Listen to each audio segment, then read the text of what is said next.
Brought to you by Moonbeam Multimedia. This is 16 to 1, a podcast about education, teaching, and learning.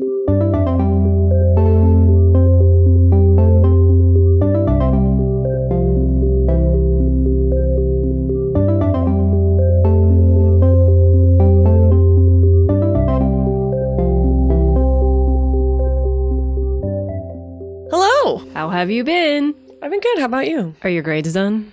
Mostly. So close. Close enough. And you had professional development today? Yeah.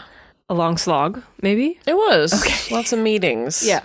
I did have some time in my classroom, which was nice. Very good. It's nice to have some time to work on PD days. What's the next big event on your school calendar coming up? Parent-teacher conferences. Mm-hmm. That's next. Starting the canned food drive. I think that's it. I think those are the next two big things I'm worried about. Good. Yeah. It's a busy time of year. It sure is. It is. I love this time of year, though. This is my favorite time in school. I love the end of fall sports. I love tournament season. I love just the chaos of it. It's a good time. Okay. Embracing the chaos. Yeah, and there's like a little glimmer of like Thanksgiving break and Christmas break, and so things are coming. Is it a bad thing that it becomes exciting for you when you are picturing not being in school? Next question. All right. Let's move on to the headline. No, I mean, I was going to say that I think that anyone in any job looks forward to a little downtime. Sure. So yeah, just lots going on. Okay. Busy time. All right. Should we go ahead and get into our education news headline roundup? Here we go. For our longtime listeners, you will know that we switched recently our episode formats to go kind of every other one with news headlines just because we were getting a lot of education news. Mm-hmm. So this is the 16-1 Education News Headline Roundup, where we compile and analyze the most compelling stories and research from around the world about all things learning, teaching, and leading in schools and other educational organizations. We stick all of our sources in the show notes for each episode, and you can find those on our website at 16to1.com/archives. Mm-hmm. We also want to encourage you, if you have stories going on in your local educational communities or learning communities, we'd love to hear from you. Just head to our website, 16to1.com, all spelled out. You can find the contact form, or you can email us, hello@16to1.com. We would love to hear from you. So let's go ahead and get into it. Our first story this week. We've got some distressing news about charter schools. Yeah, so recently the National Center for Charter School Accountability and the Network for Public Education released a comprehensive study, including a bunch of data. And so this data comes from more than 2 million U.S. Department of Education records. And so what they found was that by year 20, the average failure rate of a charter school in the United States is 55%. With more than 25% of charters closing within the first 5 years after their opening. Okay, so they don't make it 2 decades. More than half of them don't make it 2 decades. Correct. The longer a charter school is in operation, the more likely it is to close. Yikes. And the most common causes of closure are because of either enrollment decline or fraud and mismanagement. There are other things, obviously, but those are two of the most common reasons for the closure of one of these schools. And these closures are just really dangerous. They're hard for students, obviously. It affects millions of them every single school year. Not only because their school closes, but sometimes because they close with little to no warning that it's coming. Yeah. We're talking about entire faculties and people employed who have lost their job abruptly, especially in a thing like a school, which kind of has a pretty set window as far as hiring goes. Yeah, and we also know that for students, the continuity of learning is really hard when you're having a disruptive educational experience like that. And if you're trying to open and enroll, it's probably not possible, depending on what portion of the year it happens. And maybe you've chosen a charter school because your homeschool wasn't working. Yeah. So that could be an issue. Part of the money that's awarded to charter schools to fund them opening never open. So it just wastes precious education dollars that are lost to a process that is never fulfilled. Mm-hmm. And there's less oversight in these charter environments. You know, it's not that public schools aren't closing and disrupting Also, we've even covered a lot of cases of districts having conversations about closing public schools. Yeah. It's happening more and more, and it's We happening. talked about it with Columbus Public. Yeah, and it's happening at least in part because these charter networks are diverting all kinds of dollars away from traditional public school settings. And so the enrollment problems that charter schools are facing are also now being faced by public schools because we've got this spread out base of students. Yeah, and this isn't new, right? This has been happening since prior to 2020. Yeah. This is something that has been documented pretty well for the last decade or so. Yeah, I think we need to see a lot more longitudinal studies that speak to the strengths and weaknesses of these kinds of alternative approaches to education. It goes to show that the rhetoric around these issues is often a little distracting from some of the underlying challenges and some of the ways that the ripple effects of these decisions affect the educational community at large. So anyway, I'm excited to see the research. I look forward to more of this. Yeah.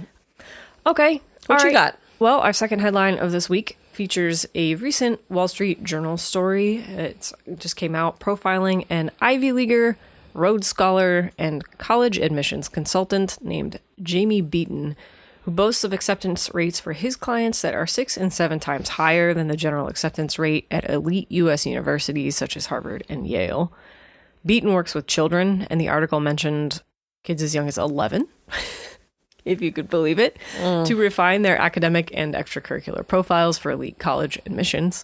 For their part, admissions officers interviewed for the article tried to dispel the notion that the special sauce for elite college admissions could be so easily hacked and wrapped up in an expensive package. It's a very interesting story, very worth the read, I think, as an inside look into, I consider it a dark underbelly of college admissions, but very interesting story, worth a read. And I have a couple of questions I want to talk with you about this story because you're someone who works with kids who are engaging in the college admissions process. You're very close to it. You know what people are looking for, and you're trying to do your best to shepherd your students through things. Although Crimson Education is the name of this consultancy that Jamie Beaton has. And I think that Crimson Education would probably say that this process needs to start a lot sooner than by the time you see them in like 10th, 11th, 12th grade in high school. But I just want to ask you what you think the rise of companies like Crimson Education indicates about the competitiveness of elite college admissions in the U.S. Are you sensing kind of like heightened competition and demand around college admissions? Is there more anxiety around the question of college admission now than say a decade ago? It doesn't feel that way to me. It actually feels less competitive than it has. Are many of your students applying to elite colleges and universities? No. Okay, so this not as many as I used to see. Those populations are pretty, I don't want to say pretty rare. It's just not as common.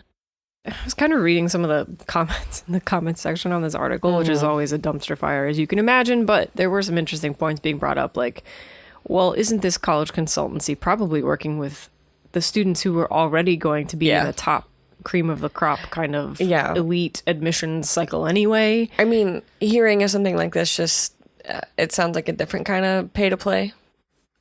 Because now you're just paying for whatever the special sauce is, right? And so, not that I don't think that there's wonderful educational opportunities at some of these colleges, but this isn't a lot of what my students are looking at. How do you think that private admissions consulting services impact fairness and equity with college admissions? I mean, I would say that it's probably disrupting that it's eliminating the fairness and equity of it. We've talked a lot about this, but do you think that there are alternative models for admissions that could mitigate some of the advantages that you might be able to purchase through private consultants like this? Yeah, I mean, again, I think if you're paying for it, you're able to afford the support that your student would need to have better odds of being admitted. You know what I mean? So that is the same kind of family that could probably afford tutoring or something like that to score better if we're back to accepting standardized test scores at whatever institution you're talking about. Right. I mean, we've talked a lot about test blind policies, especially in the wake of COVID, when we saw so many colleges shifting to that momentarily. And then we saw the great reverting return. back. Okay, everybody was just like, "Oops, sorry, we don't know how to we tried cull the crop." Again, this is not a great majority of my population. I could probably name in my 12 years of teaching at my current school, maybe a dozen who have gone to an Ivy League school, either as an undergrad or graduate student.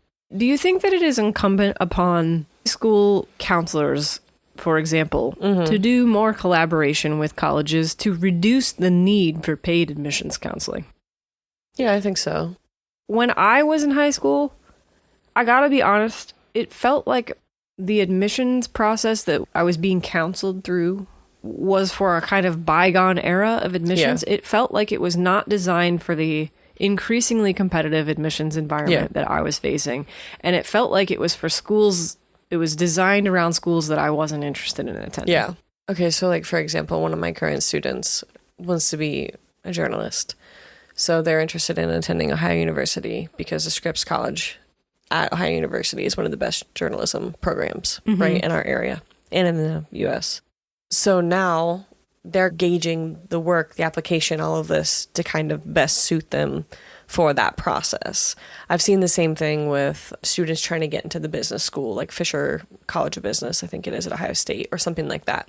So I see it on those kinds of terms, but I don't even think our most recent National Merit Scholar student went Ivy League. So I think my students would probably say that they feel a big disconnect in an opportunity like that. Yeah. And that it feels other to them. For sure. One of the things that this article highlighted, and I thought was actually the most interesting aspect of it, was the formula for success that this guy has identified.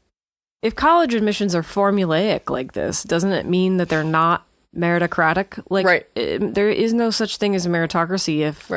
Now it's just about figuring out the formula or buying access to the formula. Right. And I think that if students wouldn't have otherwise put together a portfolio of like volunteer, entrepreneurial, and academic achievement on their own, I struggle with how it's fair to prioritize those students in admissions decisions if they did what they did to prepare for the admissions cycle on the advice of paid counsel. Yeah.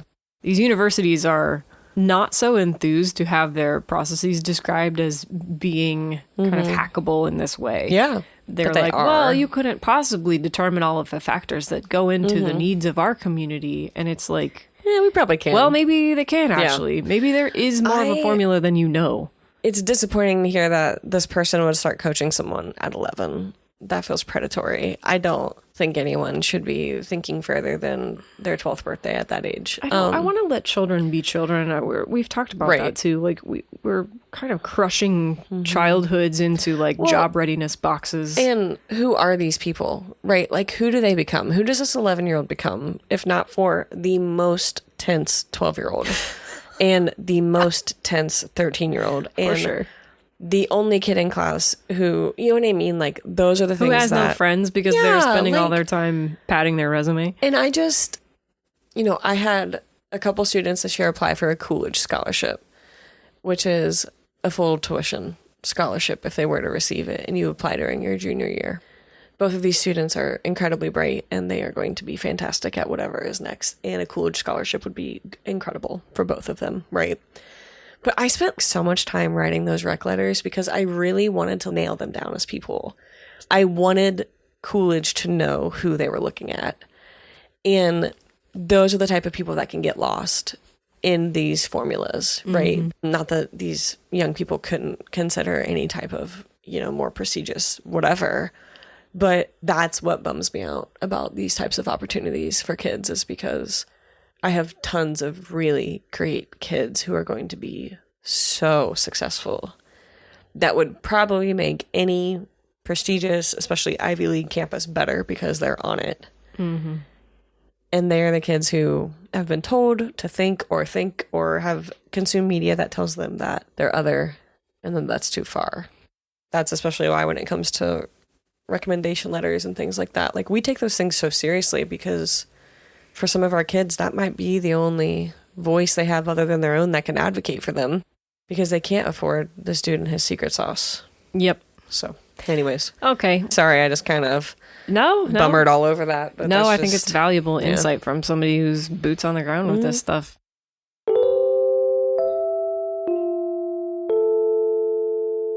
Experts and teacher union members in the UK are trying to push a new law through the parliament to ban phones in school. Under the language of the bill being proposed by Labor MP Josh McAllister, upon entering school property, students would store their phones in a locked box, inaccessible until the end of the school day. This is becoming more popular. Yes, it is. I've also seen those. This is happening in the United States as well. I've seen those big floppy, like silicone bag things that have locks on them too. Yeah. My coworkers have talked about people that they know or other schools that they're aware of that do that. And also kind of what they're learning is the problem with some of these things.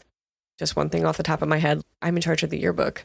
What would I do if I only have 2 cameras and I rely so heavily on my kids taking photos and submitting them to me?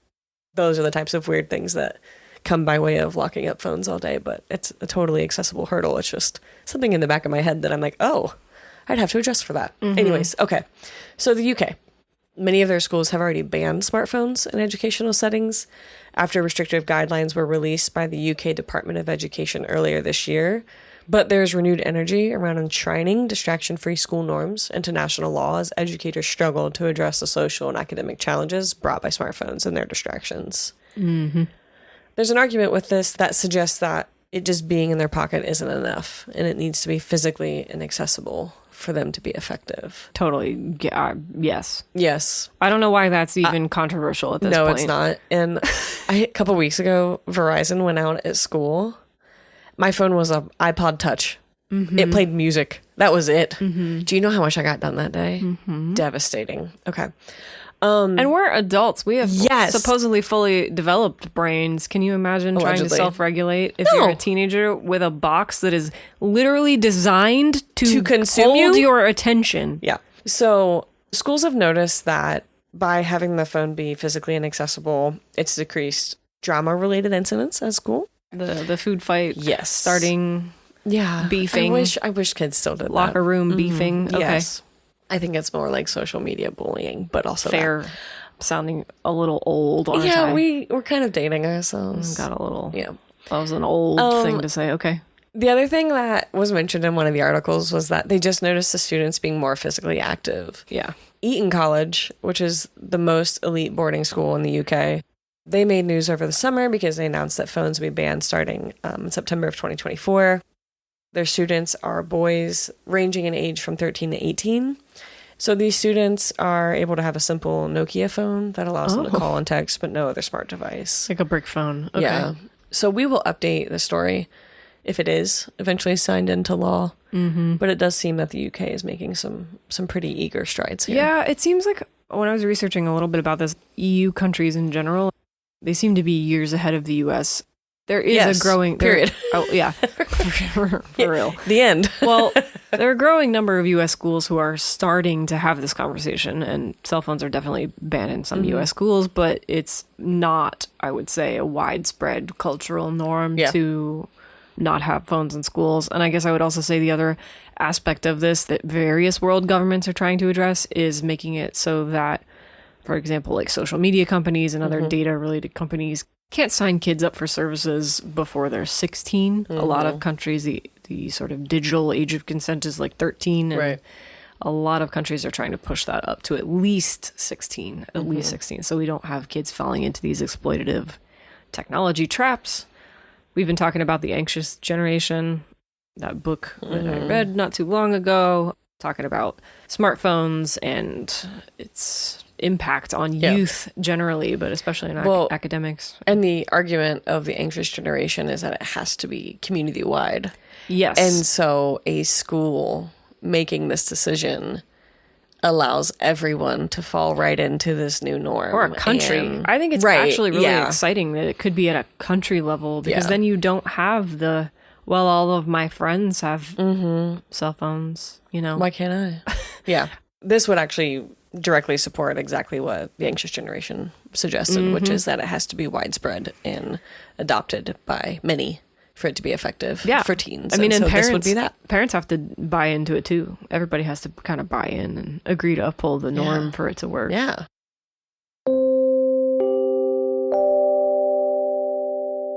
Next, we've got a story that's a follow-up to something we first discussed in episode 112. That was our episode on B.F. Skinner. This is about what's going on in Oklahoma. An update to Skinner. No, not to Skinner. An update to what's going on in Oklahoma and the influence of religion on public education in schools there.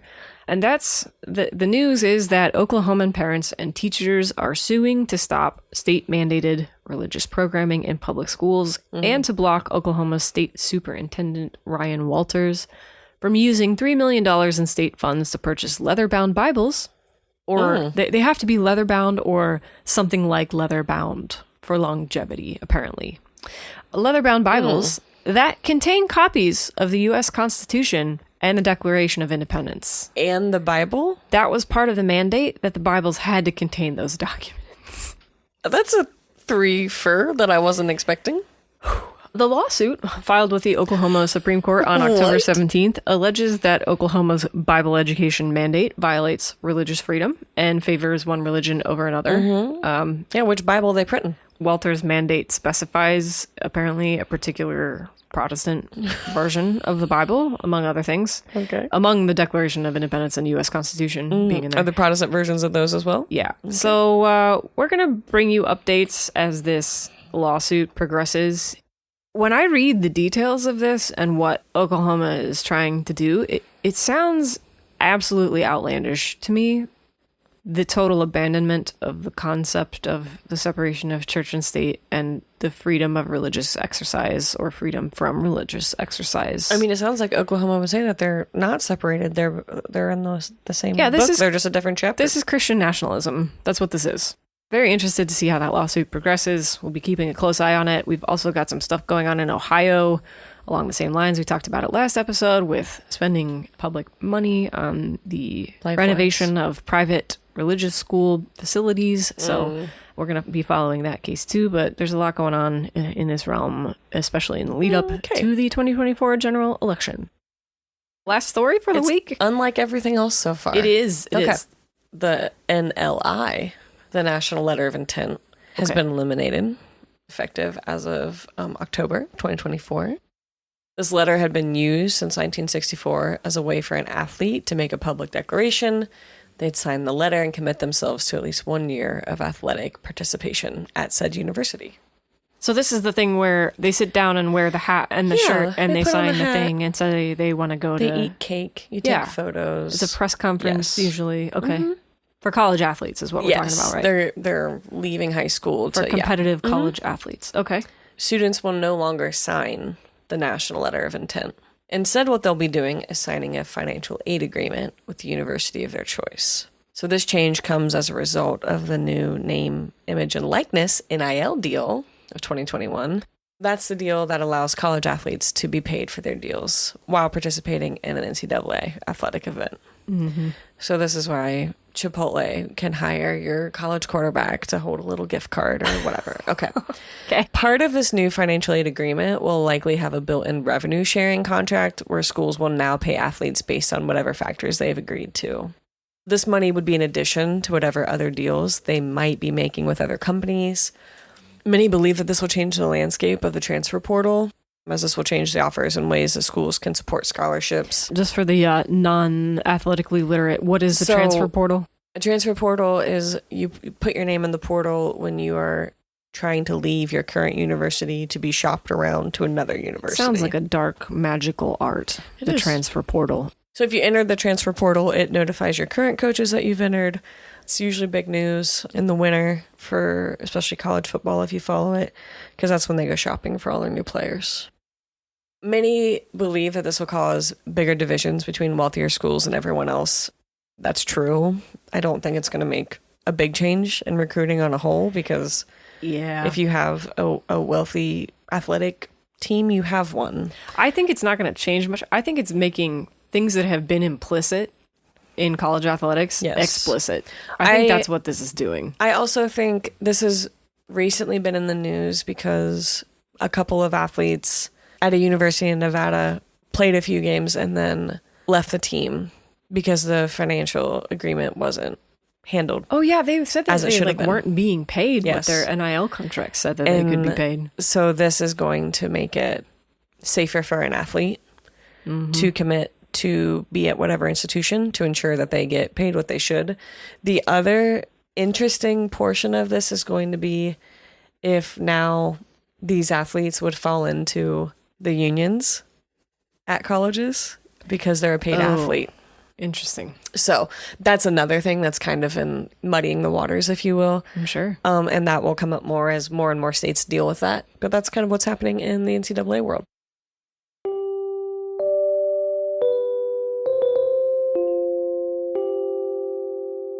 This is the portion of the show where we ask you a question, you send us your answer, or just hello at 16to1.com. We'd love to hear from you. And if you do write in, we will send you stickers if you send us your address with that.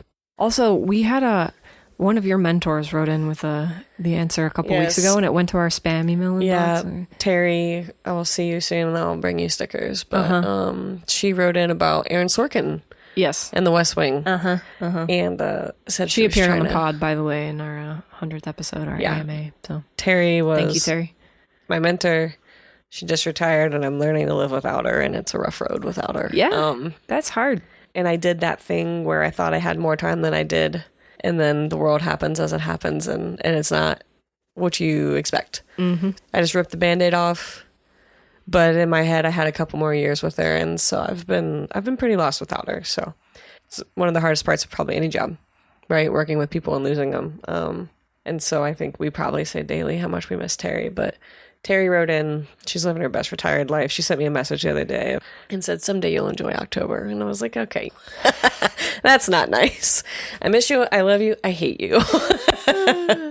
She wrote in, I owe her one. I owe her everything, actually. So I'll have to work on that part too. Okay. Last episode's question. This was about the Northern Lights, the Aurora Borealis. It was visible for many people throughout the United States for a couple of weeks. And the question was, who named the lights the Aurora Borealis?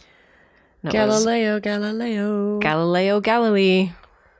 What a cool name. Groundbreaking. I didn't know he named astronomer. that. Me neither. All right. This week, same vibes. Sky vibes. More sky vibes. Okay. So recently, in our part of the country, a comet has been visible with the naked eye each night for about 45 minutes after sunset. Its name is Comet C 2023 A3. Oh. Also known as, I think I'm saying this correctly, Suchachan Atlas. Okay. So this comet was discovered in 2023. But when was the last time it was visible? Visible? Yes. Okay, so it's made like an orbit, and now it's returned. Okay. So when was the last time people saw this comet? Okay. Every end of episode, we go through what we have learned in the last couple of weeks. Would you like to tell the listeners what you have learned? Yes. The Yankees are going to the World Series. That is true. I can't believe I made it this long without saying it on the podcast. It's my entire identity right now. Big Yankees fan. Been a Yankees fan for 30 years. How does that feel to love the most hated team in baseball? It's not easy. It's tough. Okay. I sleep a little bit better every night knowing Aaron Judge is on my team. So what I learned, Giancarlo Stanton, who was the MVP of the American League Championship Series where they beat the Cleveland Guardians. In this most recent series against Cleveland, he had 4 hits. They were all home runs. Wow. In a previous postseason series against Cleveland, he had 4 hits. They were all home runs. So in Giancarlo Stanton's career, his postseason career against Cleveland, he has only had 8 hits, and they've all been a home run. How cool is that? That's a pretty cool statistic. I mean, that's not even like a bad batting average considering how infrequently people hit the ball, get a hit. So, but you figure that he's only had 8 hits in 2 postseason series, and every single one of them was a home run. I am impressed. That's incredible. Go Yankees. What'd you learn? I just finished reading Just Mercy. I did that because I'm about to attend a conference. That's the NCTE, National Council for Teachers of English conference coming up in November. I'm going to attend that. And I wanted to read this book because the civil rights lawyer and reform activist Brian Stevenson is going to be speaking at the conference. And I've heard so much about this book and I just hadn't read it yet. I learned an awful lot about capital punishment and the criminal justice system in the U.S., some of which I knew, some of which I didn't, all of which was pretty upsetting. I cannot recommend that book enough. Yeah. It is one of the most important books I've read in my life. And I'm like, that sounds so dramatic, but Brian Stevenson's work is some of the most important work I've ever read. And I decided after I finished all of that heaviness that I needed to start reading the new Jim Crow, which is a bestseller that's been on my reading list again for a couple of years. And both of these books are pretty devastating and revelatory. They kind of do this thing where they like uncork something in you that you didn't know was there, and you like can't bottle it back up again, I think is the way I would describe it. It's out of the tube. Can't put the toothpaste back. Yeah. So I'd highly recommend both of those titles for anyone interested in criminal justice reform in the U.S. I agree. Just really kind of devastatingly articulate. Yes. With regard to those issues. Brian Stevenson's book actually comes in a couple of different formats. So if you're in education and interested in that work, definitely check it out, because they have ranges of his work that tell the story so that you could teach it at multiple levels. All right. Anything else? Final thoughts? Parting shots? Go Yankees. All right. We'll see you in 2 weeks. Bye.